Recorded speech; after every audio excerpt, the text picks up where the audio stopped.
রমজানে অনেক কিছু করার পরিকল্পনা না করাই ভালো।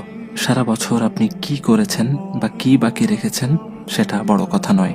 রমজান এসেছে আপনার রূহকে সতেজ করতে।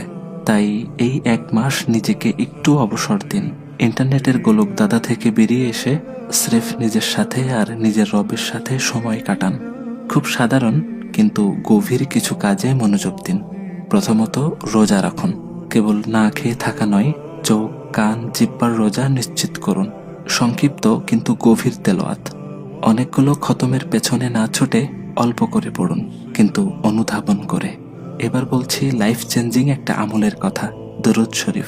দরুদ পাঠের সবচেয়ে বড় মিরাক্কেল হলো এটি অস্থির মনকে শান্ত করে। যখন আপনি রাসূল সাল্লাল্লাহু আলাইহি ওয়াসাল্লামের উপর দরুদ পড়েন, তখন আল্লাহ আপনার প্রতি সন্তুষ্ট হন এবং আপনার ব্যক্তিগত প্রয়োজনগুলো পূরণ করে দেন।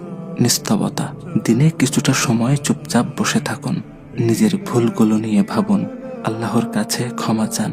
মনে রাখবেন, রমজান হচ্ছে অর্জনের মাস, আয়োজনের নয়।